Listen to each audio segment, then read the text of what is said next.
Olá, estamos juntos novamente aqui na RDTV, a TV do Jornal Repórter Diário. Você acompanha mais uma edição do RD Online, levando até você informação e prestação de serviços. No próximo dia 25 vai ser comemorado o Dia da Indústria, mas será que há motivos mesmo para comemorações nesse setor? É o que nós vamos saber hoje aqui no bate-papo com Emanuel Teixeira, que é diretor titular do CIESP, o Centro das Indústrias do Estado de São Paulo, Regional Santo André. Só para esclarecer a você, essa Regional Santo André, ela também abrange Mauá, Ribeirão Pires e Rio Grande da Serra. Seja bem-vindo, Emanuel, à RDTV. Eu que agradeço a oportunidade de estar aqui, num momento extremamente delicado, mas é muito importante poder passar a mensagem e as expectativas é aquilo que preocupa em demasia o empreendedor e a indústria como um todo. E quem vai estar comigo na condução desta entrevista é o jornalista Emerson Bezerra, aqui da equipe de reportagem do Jornal Repórter Diário. Tudo bem, Emerson? Tudo bem, Gustavo, Emanuel, um prazer recebê-lo aqui no estúdio. E vamos lá, olha, antes de começar esse bate-papo, eu quero só passar uns dados aqui, porque parecia que tudo caminhava para uma retomada, né? Que havia já uma volta da confiança, um quesito importante aí por parte do empresariado desse ramo industrial. Olha, segundo o Ministério do Trabalho, somente o setor industrial, vou começar primeiro com o pessimismo, tá? Somente o setor industrial perdeu mais de 322 mil empregos formais em 2016. Na região do Grande ABC, também em 2016, a indústria de transformação perdeu 15.711 empregos formais, segundo dados do CAGED, mantendo a trajetória de redução de empregos que se observava desde 2012. Atualmente, a região registra pouco mais de 233 mil pessoas desempregadas, segundo a Fundação SEAD. Apesar das informações que remetem à recessão do setor nos últimos anos, 2017 começou apresentando alguns indicadores um pouco melhores, embora ainda seja cedo para afirmar que estamos iniciando um processo de retomada econômica. No primeiro trimestre, aí não é no primeiro, deixa eu só me corrigir aqui, no trimestre compreendido entre novembro de 2016 e janeiro de 2017, a pesquisa industrial mensal do IBGE aponta um pequeno crescimento no país comparado ao mesmo período do ano anterior. Os dados do Ministério do Trabalho registraram aumento no emprego industrial nos meses de janeiro e fevereiro deste ano. Comparando os meses de março de 2016 e março de 2017, o índice de confiança do setor industrial apresentou significativo aumento. E aí eu pergunto, Emanuel, agora a gente vive um outro momento, porque há uma turbulência política e econômica após essa delação aí do Joesley Batista da JBS, fora Temer, fica Temer, a gente não sabe o que vai acontecer.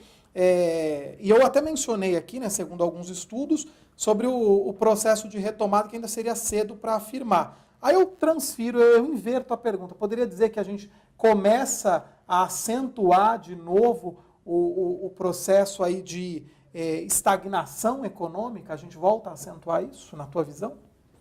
Infelizmente, né, eu não gostaria de estar aqui dizendo isso, mas na realidade é o que efetivamente ocorre, porque no Brasil ainda nós temos uma situação muito delicada em que a guerra política, o problema político afeta muito a atividade, né?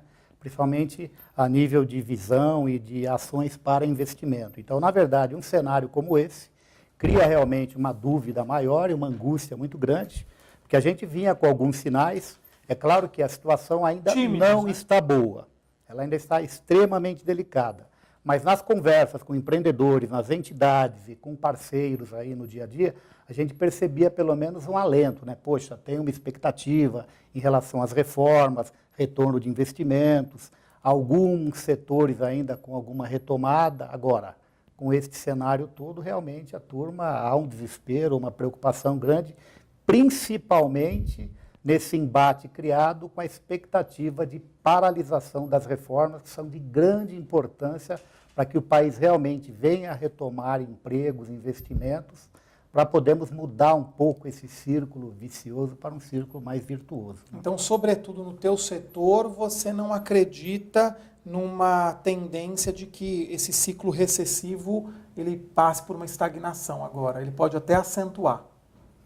Esse é o medo. Veja, nós tínhamos uma visão de que esse fundo do poço já havia chegado, né? Os números extremamente negativos, a gente percebeu uma estancada, né? Então começou a ter uma retomada lenta, com a situação financeira muito delicada ainda dos empreendedores e da indústria como um todo. Agora, com esse cenário, há uma reversão. A gente percebe, no meu caso específico, de alguns empreendedores em conversa desde sexta-feira para cá, suspensão de determinadas programações retomadas, o pessoal pedindo para aguardar, ou seja, já criou uma situação extremamente delicada. Agora, infelizmente, a gente percebe um cenário, nós que temos a visão de indústria, de que é um embate político em que ninguém está efetivamente preocupado com o país, que já está numa situação grave, 14 milhões aí de desempregados, cria-se 65 mil empregos, ou 60 mil, que é um número muito pequeno. Diante do... Se formos calcular o percentual que isso significa em 14 milhões, é zero e alguma coisa. Mas tudo bem, de qualquer forma, reverteu aquela curva que vinha decrescente para pelo menos uma estagnação e uma retomada. Agora, com todo esse cenário, enfim, a gente fica agora, mais uma vez, em compasso de espera, o que é muito triste, né? Considerando o nosso país que tem grandes possibilidades e fica-se num embate de guerra de poder, ou sei lá o quê, né? País que já tinha uma expectativa de crescimento mínimo, né? Na verdade, ia sair do negativo para conseguir um positivo bem tímido nesse ano, e sabe-se lá o que vai ocorrer. Emerson. Agora, Emanuel, regionalizando aí, você representa Santo André, Mauá, Ribeirão e Rio Grande.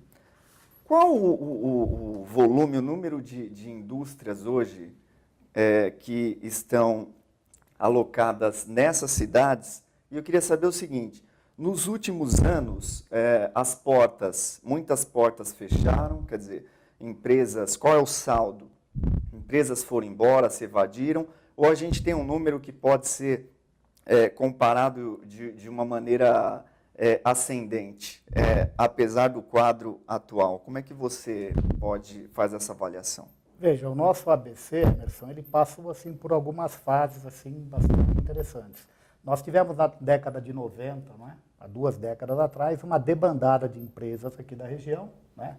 Principalmente Minas, né? Sul de Minas, recebeu muitas empresas que estavam aqui na região, por conta de um ambiente extremamente delicado com a questão aqui sindical, que foi um grande fator dessa debandada, né? Custos, porque a empresa, tendo que competir com o mercado globalizado, em que ela aqui é submetida a preços internacionais, ela tem que encontrar alternativas de reduzir custos. Agora, tributos, sabemos que o governo, por mais que se fala, por mais que se coloque, isso não ocorre. Então, quais as alternativas? Custos fixos, né? Mão de obra, custo de estrutura, de insumos, logística. Então, ela vai tentando alternativas para se tornar mais competitiva. Agora, nos últimos 2 anos ou 3 anos para cá, não se observa a debandada de empresas, né? A migração de empresas aqui para outras regiões. Essas empresas estão efetivamente quebrando. Haja vistos que na entidade, a gente percebe muito isso, o percentual de inadimplências nosso, um bom percentual desse índice de inadimplência não é a empresa que deixou de pagar, é a empresa que efetivamente quebraram. Não é? Então a gente vê desempresários aí, né? Nós temos desempregados e desempresários, que efetivamente estão aí, vários amigos que realmente quebraram. Pararam por não ter a mínima possibilidade de continuar por conta de falta de expectativa e sem condição nenhuma de suporte ou de aporte do governo em socorro, que não se vê nesse país. Você vê grandes ações do governo no sentido de socorrer grandes grupos, grandes empreendimentos, mas o pequeno e o micro, simplesmente sem CND, não tem acesso nem à manutenção da sua estrutura de forma emergencial e nem tampouco de investimento em renovação de produtos e processos. Todos sabemos, o BNDES, que está no foco desta crise, realmente se observa que se tem empréstimo, tem dinheiro, tem recursos, mas que 90% desses recursos ou mais é direcionado a grandes grupos e a grandes projetos. O pequeno e o micro fica fora. JBS, enfim, há os privilégios aí, não é? Infelizmente, a gente tem que vislumbrar isso, ou seja, é uma realidade. Os números por si só mostram que o acesso ele é extremamente complicado. A gente costuma dizer que o dinheiro do BNDES e recursos públicos que são disponibilizados é que nem santo, né? Principalmente para o pequeno e micro. Todo mundo sabe que existe o santo, mas ninguém consegue pôr a mão, né? E aquela história também, né? Que muitos que estão de fora dizem, né? O Brasil não é para os fracos, né? Empreender no Brasil é para os fortes e a gente sabe o quanto a situação é difícil. E não precisa ir muito longe. A gente fala do setor industrial, obviamente, a gente está com o Emanuel aqui, mas o brasileiro comum também, volta e meia, se pergunta, e o dinheiro do BNDES, né? E o dinheiro dos impostos, né? E o retorno dos impostos que pagamos, e não são poucos impostos nesse país, a gente não vê retorno disso. Só para complementar, eu estou aqui com os dados, muitos desses dados que eu passei aqui são de uma sondagem, eu falei aqui do próprio IBGE, do Ministério do Trabalho, da Fundação SEAD, mas há muito também da sondagem industrial, por meio do Observatório Econômico da Universidade Metodista de São Paulo, que fica aqui em São Bernardo, e essa sondagem, ela também é elaborada, né, a sondagem industrial e o índice de confiança elaborada e divulgada pela Confederação Nacional da Indústria, CNI, e pela Federação das Indústrias do Estado de São Paulo, a Fiesp, aqui no Estado, né, aqui em São Paulo. Eu só fiquei com uma dúvida, mesmo aqui na região, diante de tudo isso trágico que você colocou aqui, fechamento de indústrias, consequentemente indústrias, postos de trabalho, a cadeia toda sendo prejudicada, sendo comprometida, havia aqui no ABC também, nesse comecinho de ano, uma dose, ainda que pequena, de otimismo, Emanuel? Sim, a gente observava, eu também no meu negócio, enfim, também percebi alguma retomada na cadeia automotiva, uma retomada até relativamente surpreendente, né? Porque os números que estavam, lógico, você partia do fundo do poço, na medida em que você caiu de 10 para 2 e o cara já pediu 5, opa, de 2 que você estava lá no fundo do poço, uma subida para 5, você observa, havia um ânimo, né? Na cadeia automotiva e alguns outros segmentos. E isso não em todos, né? Mas se observava alguns casos em que se percebia uma retomada. Na indústria automotiva, os números também vêm mostrando uma certa retomada. E a nossa indústria aqui, de maneira geral, ela é muito dependente da indústria automotiva. Na medida em que há uma retomada, mesmo que não significativa, já havia um ânimo, né? Principalmente Santo André e Mauá, ele é composto, na sua maioria, de empresas fornecedoras aos sistemistas da cadeia. Então, já havia um certo ânimo. Retomada do fôlego. Exatamente. Aí, né? Independente da situação financeira crítica, mas naquele momento já se percebia uma retomada, o que estava animando, somado à questão da expectativa das reformas, né? E tem saídas locais, Emanuel? Quer dizer, vocês estiveram reunidos com o prefeito Paulo Serra, eu não sei se o CIESP também se reuniu com outros prefeitos das outras cidades, você poderia falar para os nossos... até dizer o que o CIESP vem articulando. Sim, e passar um pouco, quer dizer, o que vocês discutiram e, assim, que tipo de saídas locais podem ser propostas? Saídas locais, a gente sabe que a prefeitura, né, por se tratar, né, do município, não tem poder algum sobre a questão de tributos estaduais e federais. O que ela pode fazer é disponibilizar áreas, ou seja, passar uma expectativa de que a cidade está receptiva a novos investimentos. A gente tem percebido nas conversas essa vontade. Tivemos com o prefeito Paulo Serra, tivemos em Mauá também com o prefeito. Com o Átila. Então, tivemos uma conversa boa.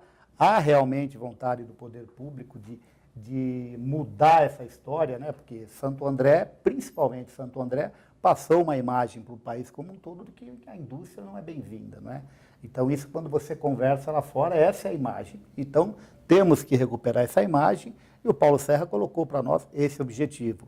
Na questão aí, o que se pode resolver... Tem que concretizar em ações por parte do claro, poder público também. E a gente colocou alguns pontos. Nós temos aqui dificuldades diárias, né? A questão aí de você simplesmente estabelecer áreas não residenciais e não zona como é hoje, mista, em que você levanta, está com seu galpão algumas décadas, de repente levanta uma torre do lado e você é convidado a se retirar, sendo que você já estava ali, por conta de um planejamento urbano em que se não definiu-se áreas não residenciais, que é o que tivemos agora com a Luops, Evidentemente, a gente tem uma questão na região.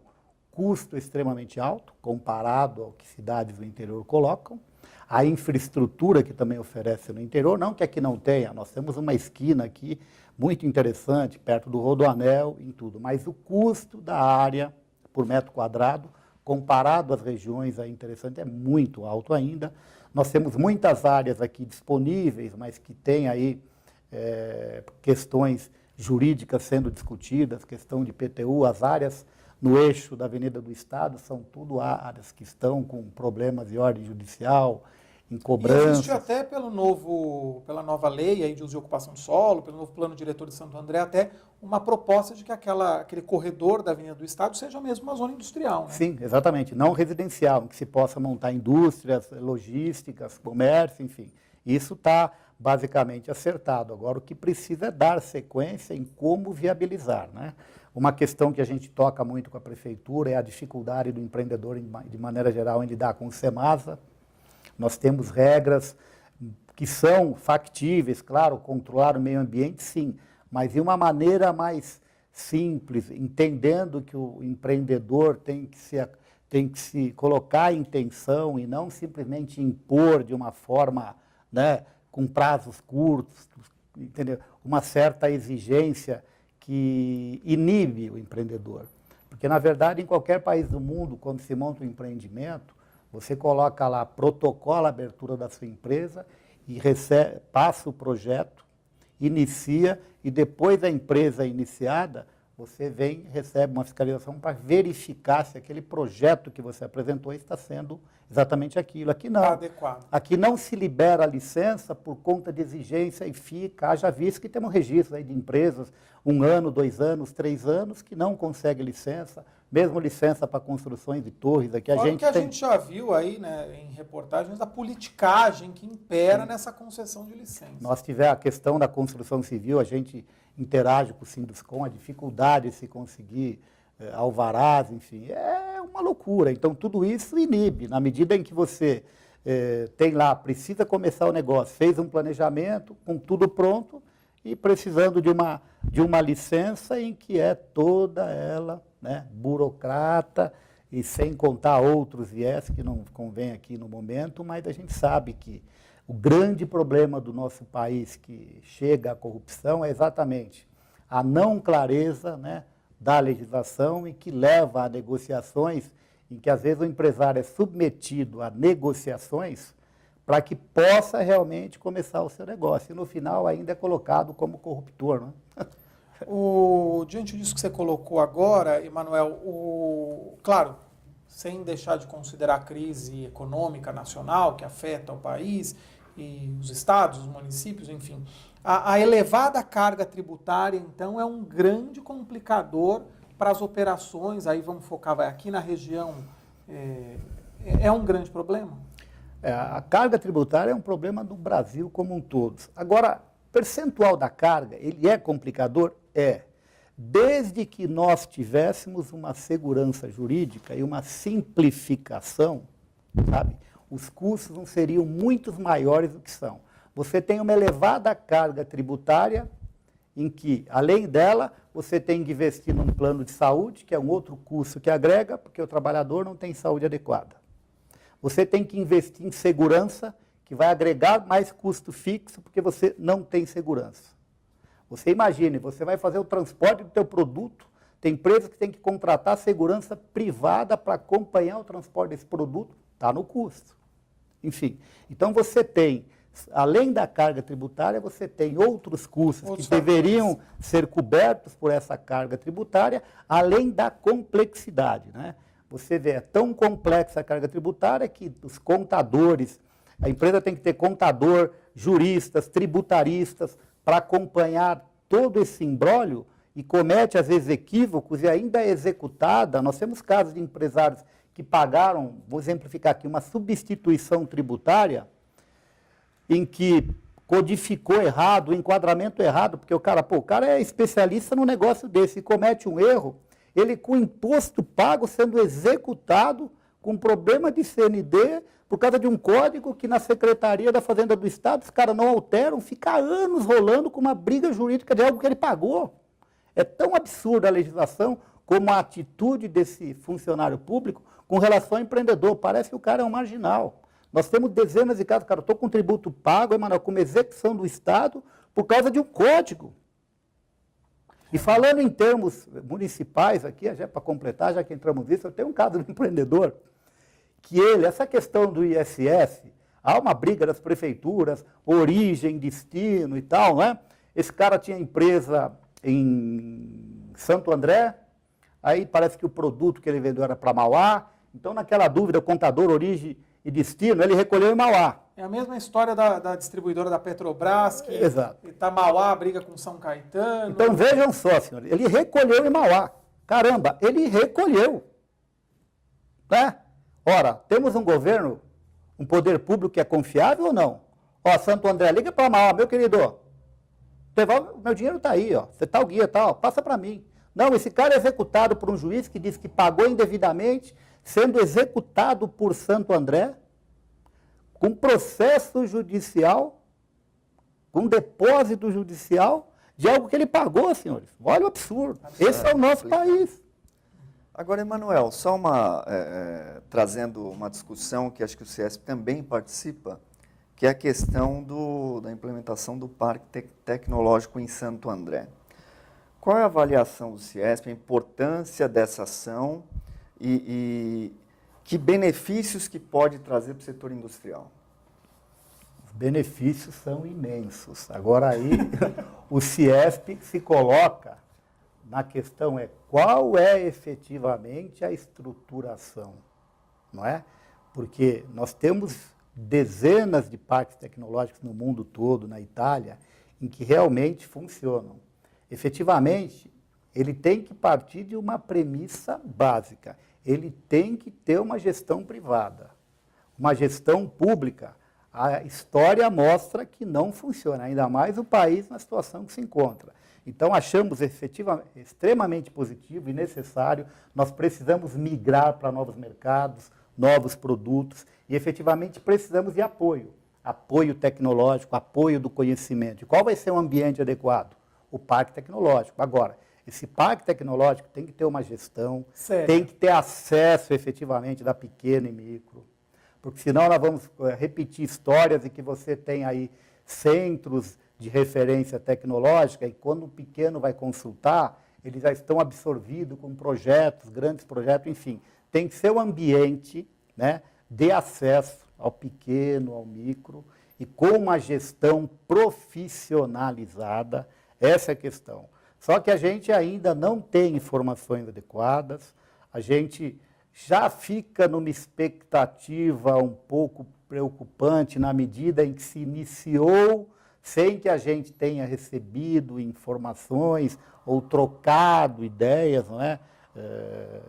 Interagir na estruturação desse projeto. A gente já percebe que tem um caminho andado em que a gente não participou efetivamente. Então, a gente acha extremamente importante, mas se não tiver uma gestão profissionalizada, acessível, com participação de todos os atores, né?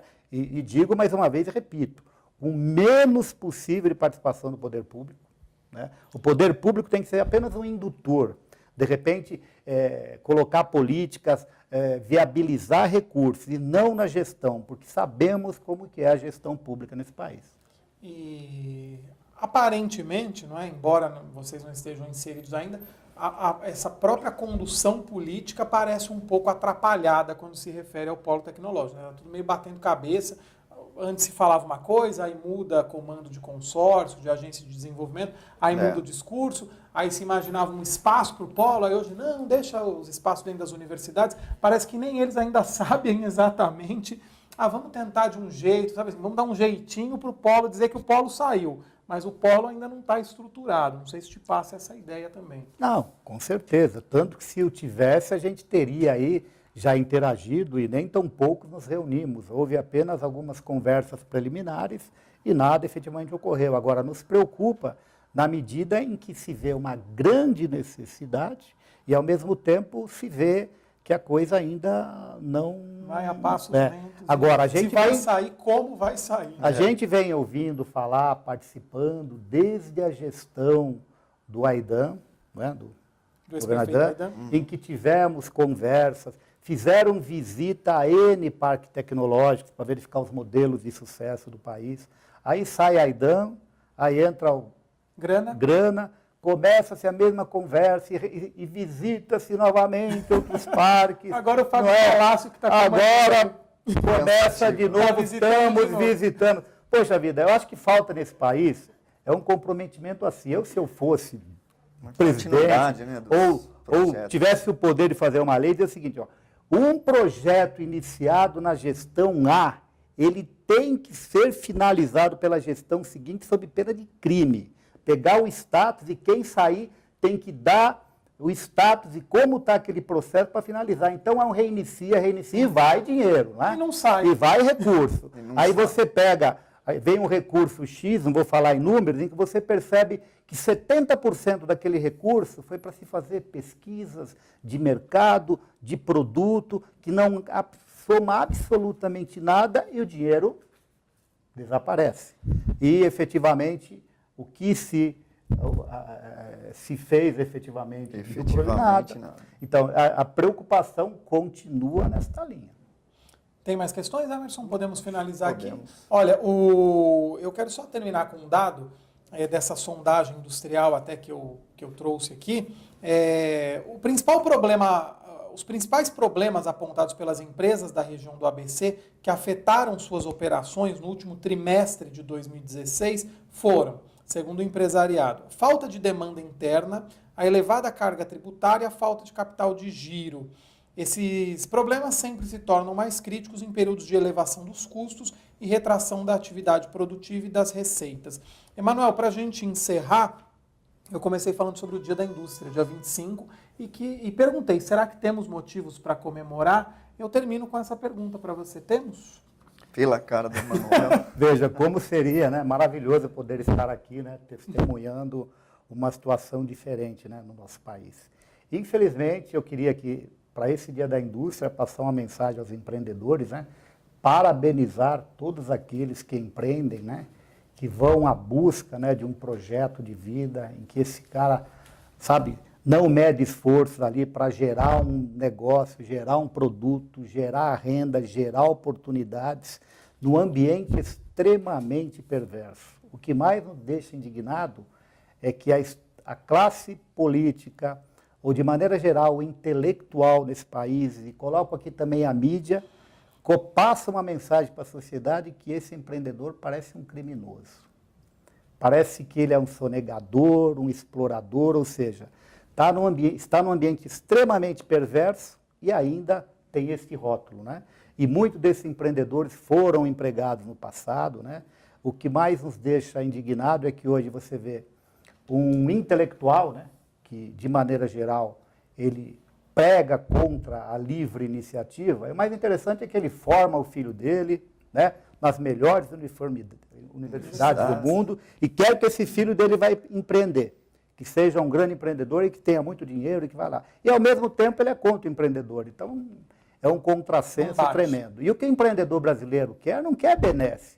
Ele quer simplesmente uma condição de igualdade, tá? Em que ele compete com o mundo que está aí a todos, que é competitividade, qualidade e competitividade. Agora, para isso, você tem que ter um ambiente adequado. Ambiente que não temos. Não temos acesso a crédito, né? Não temos tecnologia disponibilizada aí entre centros de excelência. Temos aí uma estrutura tributária extremamente complexa. Temos uma questão trabalhista que eu não poderia me furtar isso aqui, né? No momento em que eu parabenizo a indústria e o empreendedor de maneira geral, eu fico extremamente, sabe, indignado com uma indústria que todos sabemos que está aqui nesse país e muito forte, que, aliás, é a única indústria que cresce, que é a indústria de ações trabalhistas. Nós temos um país em que 95% das ações trabalhistas do mundo acontecem aqui. Cerca de 4 milhões de ações trabalhistas por ano. E todos sabemos que um número muito significativo disso são ações montadas, com o objetivo de tirar dinheiro daquele empreendedor que já tem dificuldades, não tem isso contemplado no seu custo. No momento de crise em que ele é obrigado a reestruturar a empresa, demite, paga, recebe uma ação trabalhista que, se ele está num banquinho com a corda no pescoço, é o chute no banquinho para acabar de enforcar esse cara. Então você vê casos extremamente absurdos. Recentemente, até para a gente fechar aqui, pegamos um caso no FETRANS. Imagine, senhores, um funcionário que ganha R$ 2.500 por mês. 2 anos trabalhando. Num cálculo simplesmente rápido, 2.500 vezes 24, R$ 50.000. Ele recebeu tudo. Está ali todos os recibos pagos. Como é que se protocola e leva em juízo uma ação trabalhista de R$ 1 milhão?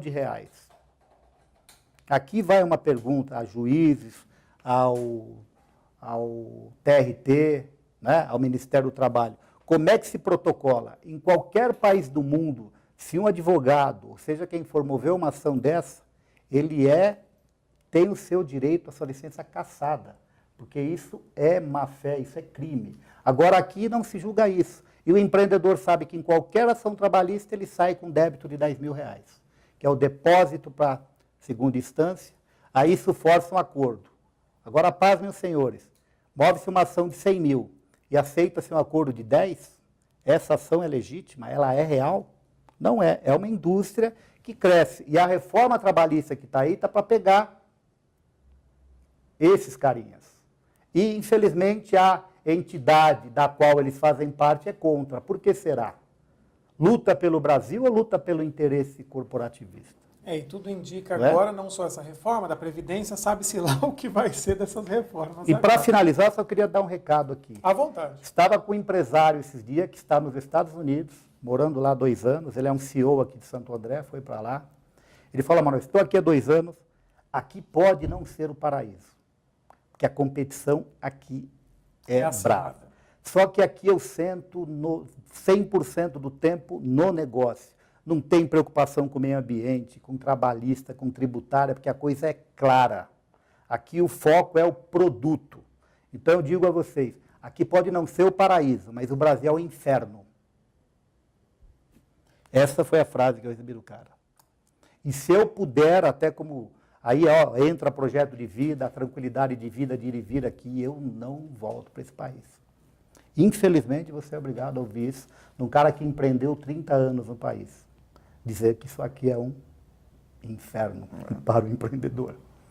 E sabemos que agora, né, não só por conta do Dia da Indústria, né, o quanto são importantes não só as ações do setor, que o Emanuel representa, mas também os ajustes macroeconômicos, que, como eu bem disse, sabe-se lá o que vai acontecer. Mais feliz Dia da Indústria, né? Emanuel José de Viveiros Teixeira, diretor titular do CIESP, Centro das Indústrias do Estado de São Paulo, Regional Santo André. Obrigado pela visita. Eu que agradeço a oportunidade e gostaria, né, vou rezar muito, orar muito para isso, para que no ano que vem tenhamos aqui falando uma história totalmente diferente. Emerson, obrigado aí pela companhia também. Eu que agradeço, obrigado a todos. Emerson Bezerra, jornalista aqui do Repórter Diário. Eu quero só lembrar a você os nossos canais de comunicação. Além da RDTV, em repórterdiario.com.br, a gente troca ideias também na fanpage do Jornal Repórter Diário no Facebook. Só procurar aí, Jornal Repórter Diário, interagir, curtir, compartilhar, passar adiante essa ideia aqui. Tem também a edição impressa do RD, toda semana, nos municípios aqui da região, Santo André, São Bernardo, São Caetano, Diadema, Mauá, Ribeirão Pires, Rio Grande da Serra, e já está aí disponível em vários pontos do Grande ABC, a edição deste mês da RD em revista, trazendo reportagens interessantes, mais aprofundadas aí, sobre vários setores, como por exemplo nessa edição, um foco muito intenso na educação, também se fala de economia, habitação, para que você tire suas próprias conclusões aí sobre o que você lê. Tem uma possibilidade aí muito maior, né? Aí está a base de tudo, né? Educação.